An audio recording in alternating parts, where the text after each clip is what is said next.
Welcome to European Journeys. This is the ninth stage of a series that takes us to Sweden, where we explore the early phases of the Christianization of the country.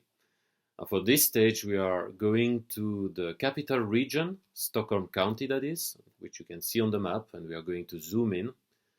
And as you can see, in this region, we find the big lake west from Stockholm, which is called Lake Mälaren. In fact, we've visited an island in the midst of that lake in an earlier stage, and if you haven't watched it, I recommend you do so. But for this stage, we are going to the northern shores of the lake to a city called Sigtuna. Now, Sigtuna is quite an ancient city. It was founded at the turn of the first millennium, and because of its strategic location on the shores of the lake, a lake that is connected to the Baltic Sea, Sigtuna became an important commercial hub of Sweden. In fact, merchants came here from Russia, Ukraine, Poland, but also from the Byzantine Empire and even the Middle East. So this is quite a fascinating history linked to the city. The location we are going to visit today is the city's museum.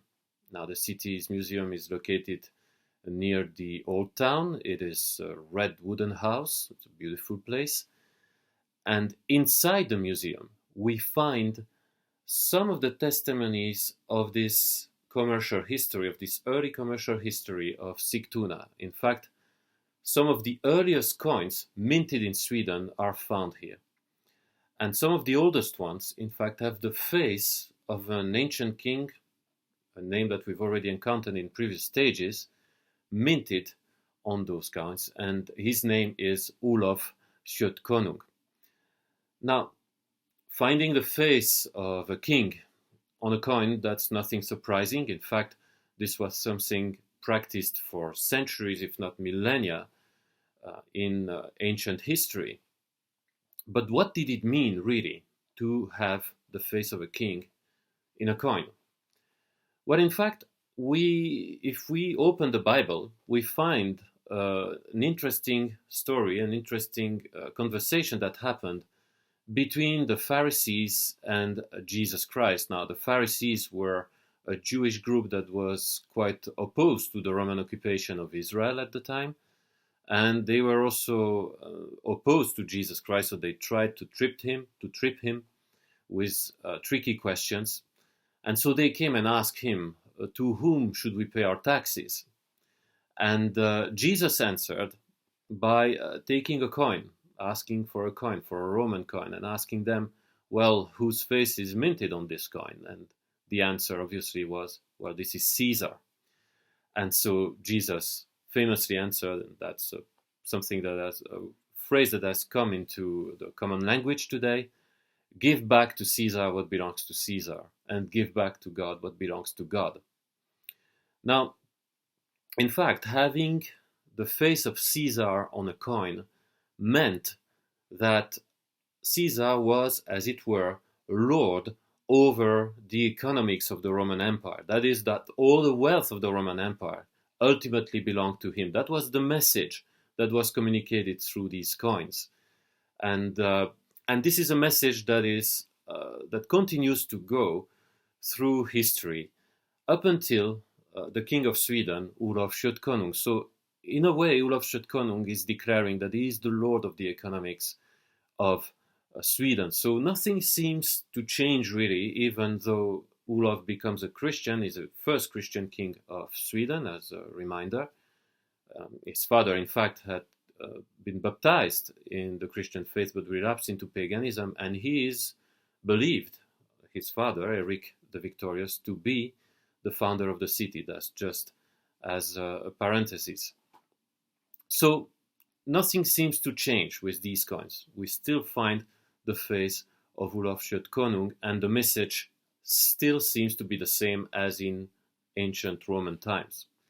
But if we look at the reverse of the coin, there we find quite a different message than what was on the ancient Roman coins. In fact, for the Roman coins in the first century, usually what was found were images of pagan rites, such as pig sacrifice, for example, So it was linked with the gods worshipped by the Romans.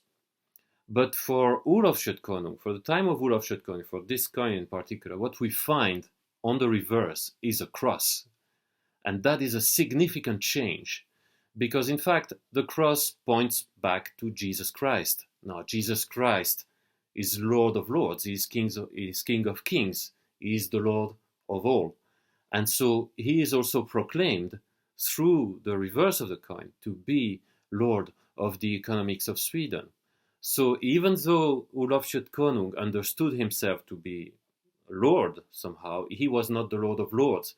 There was still someone to whom he gave tribute, and he recognized, even though it might have been just symbolically, he recognized that ultimately Jesus was the Lord of Lords, was the Lord of all, and therefore he was also the Lord of the wealth of Sweden, of the economics of Sweden.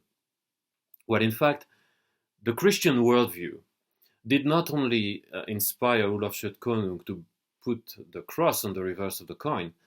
Through the centuries, the Christian worldview will shape Sweden and will shape Europe, all the lands that have been impacted by the Christian worldview, into such a way that the idea that we now know as free trade would begin to settle. Because in fact, the Bible tells us that all men and women are created in the image of God, and therefore no one can rule over someone else, at least for as regards to trade.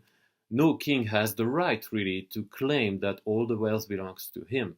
It would take time to reach that position, but when we look at, for example, the founding of the United States of America, the first president of America, George Washington, is famous to have quoted a biblical imagery in saying that he wanted his country to be a place where each man could sit under his vine and his fig, meaning practice free trade and not being hindered by any authority above himself.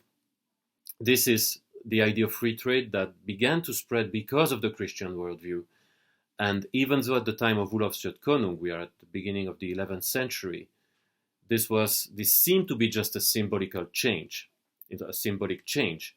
In fact, through time, through the centuries, the change will become more and more effective, and the idea of free trade will, of course, expand very strongly also in Sweden.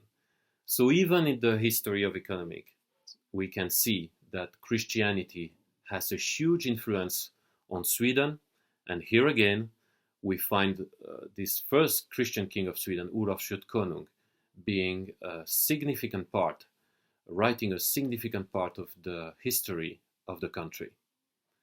I'm Cedric Placentino. See you next week for another stage of European Journeys.